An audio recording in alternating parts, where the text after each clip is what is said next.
Hello and welcome to today's Dav Chat. I'm Davina, Dav, if you will, and I'm here to do my own small part to combat the kind of muddying the waters that occurs when fascism is on the rise.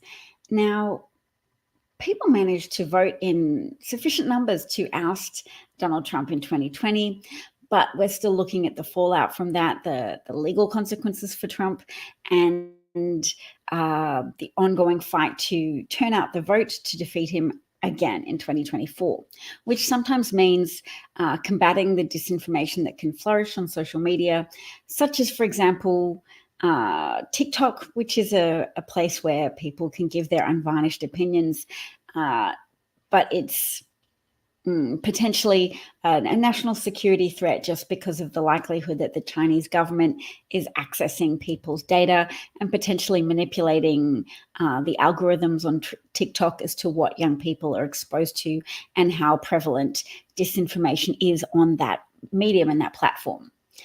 So, yes, Congress has passed a veto-proof bill with sufficient support to not ban TikTok, but require that it be banned if it doesn't change ownership. So if it doesn't become owned by somebody in America who's not affiliated with the Chinese government, the CCP, the Chinese Communist Party, which would be good. But in the meantime, there's probably going to be a lot of young people who use TikTok and are not altogether apprised of the motivations for the bill passed again by Congress, not by President Biden. He'll likely sign it. The most important thing he signed was the aid package that goes towards preventing further depredations by the aggressor, Russia, against its neighbor, Ukraine.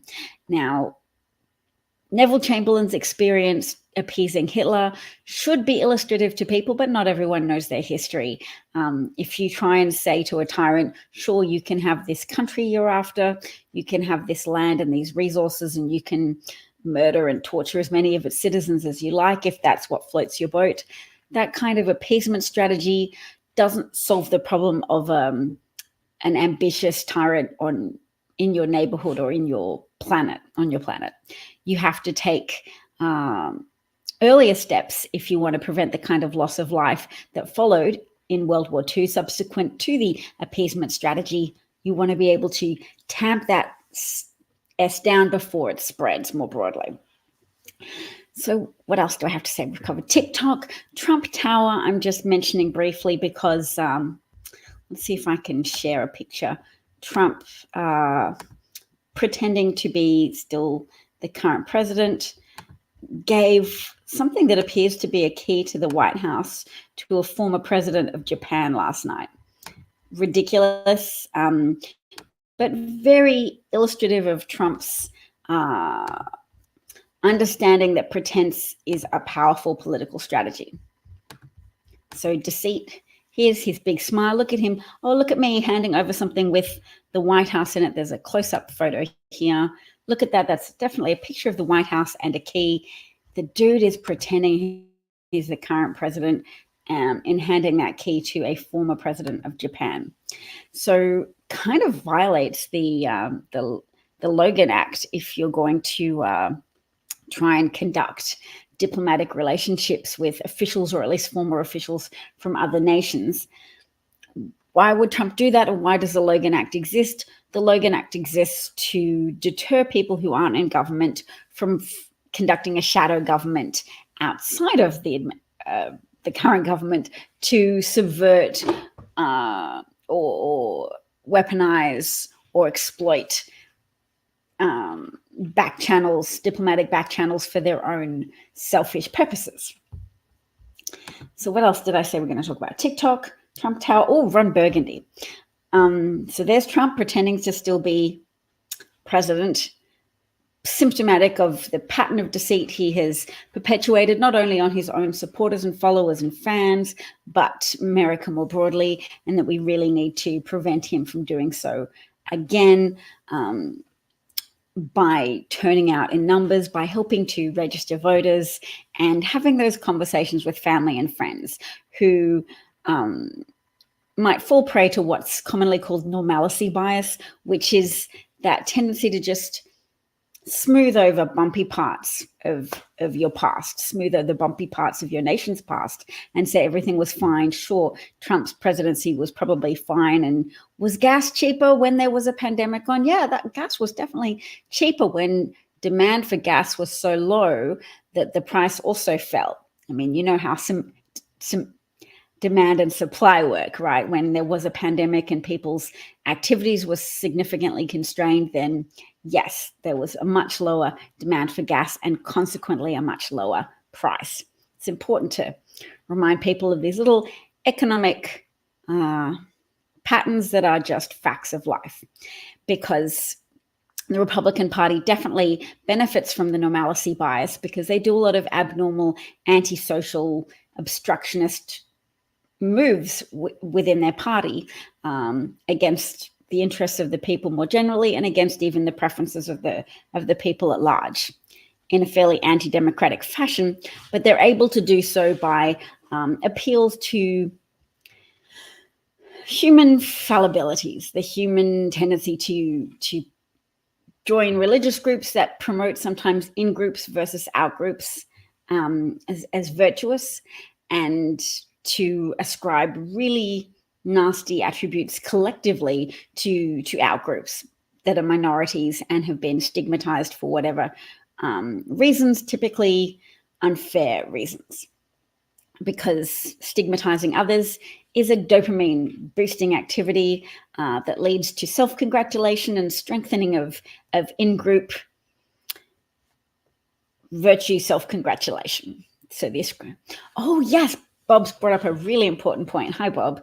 Thanks for joining us today. The Pennsylvania primary is a closed primary, meaning you can only vote within your affiliated party. So you can't have a Democrat or an independent voter turning up to vote in the primary. Pennsylvania's primary was conducted yesterday. Nikki Haley, who withdrew from the Republican primary race some time ago, attracted 17% of the vote. That was when I last looked at it. So Bob's probably looked at it since then. I think it was 17.5 when I looked at it last night, but it's a substantial chunk of voters who are motivated enough to go vote in a primary for a candidate they know cannot possibly win the election or win even the Republican primary race. They're doing so to highlight they will not vote for Trump. That is pretty much the only motivation you can ascribe to registered Republican voters going out and casting a vote for someone not still in the race. Now, a 3%, 5% vote percentage, you can say maybe those people just weren't aware, they're not sufficiently politically connected to know that Nikki Haley's dropped out, but 17%, that's a substantial number of voters.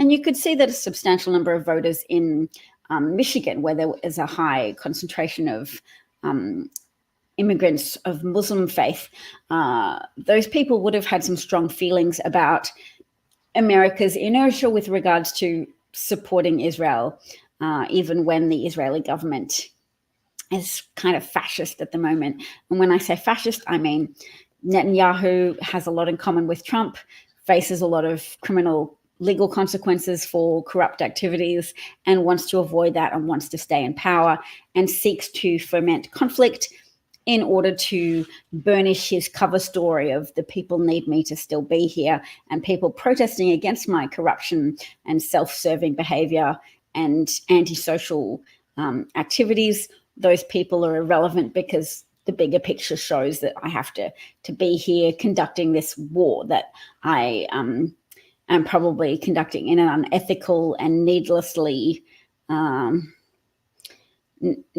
large numbers of collateral damage of children and civilians, men, women, children, civilians, in the pursuit of eradicating Hamas, which from some reports Netanyahu helped direct funds towards. Netanyahu may have helped Hamas flourish in Gaza at a political level and a financial level, because it helps to create a nemesis, if you want to strengthen the narrative that you should be in power regardless of any accusations of corrupt behavior. So thanks, Bob, for bringing that up again. Pennsylvania primary, very important. Let me just check my notes to see if I've covered everything. Ron Burgundy, that's what I'm going to do next. I apologize for having a little pretend former president up on screen. Trump, we've been hearing more about how he was elected after interfering with the 2016 election by virtue of, by means of collaborating with David Pecker, publisher of AMI, specifically the Daily Inquirer, and running with false stories, many of which were apparently suggested by Michael Cohen, about Trump's Republican opponents in the Republican primary race of 2015 and 16, falsely claiming that Ted Cruz had 5 mistresses and a love child, and that Ben Carson had left a sponge in somebody's brain after operating on them. He's was a former neurosurgeon, and he did have 6 class action lawsuits against him, which is apparently fairly standard for neurosurgeons with a high work volume. Ben Carson may have acted unethically. I don't know how those lawsuits have panned out, but it is definitely unethical to have an arrangement with a publisher for the publisher to spend money to buy and bury the stories of people who want to discuss extramarital exploits of a political candidate. True stories. One of the stories was apparently not true. A doorman who had fabricated a story of a love child that Trump had with an employee of Trump Towers, but they only paid him $30,000 to shut up, whereas they paid Stormy Daniels $130,000 by virtue of this tricky arrangement to conceal what was happening. Michael Cohen paid her. Trump repaid Michael Cohen via checks that he signed as president in the Oval Office. We have to have these conversations because people don't know. Normalcy bias is very powerful. People just want to gloss over the unethical, corrupt, incompetent, malevolent parts of Trump's time in office and pathway to the Oval Office because it's inconvenient to remember annoying things, and certainly it takes effort to maintain a grip on reality when you have so much financial input into the construction of a fabricated reality from billionaire conservatives and billionaire aspirational theocrats who want to enforce religious laws or religiously inspired laws such as banned reproductive health care for women being exposed to the danger of death from hemorrhage or sepsis or untreated ectopic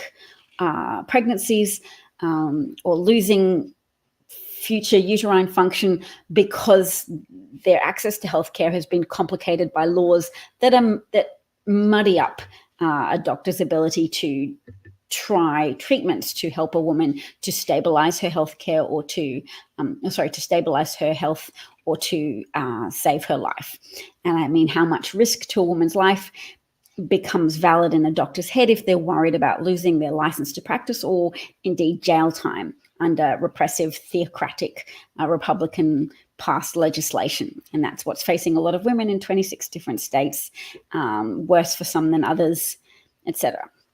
Yes, Ted Cruz didn't have a mistress. It was a fabricated story published in the National Enquirer, but suggested, or it was implied that it was one of the stories that Michael Cohen suggested.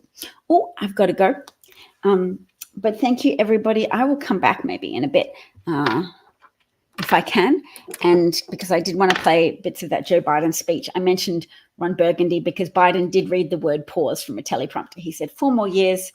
It said pause. His audience were chanting 4 more years. It is a little bit of a Ron Burgundy moment, but I wanted to play more of the speech than that because it was powerful. Biden is someone who's overcome a stutter and still works with that impulse to stutter and to repeat words or to stumble over his words.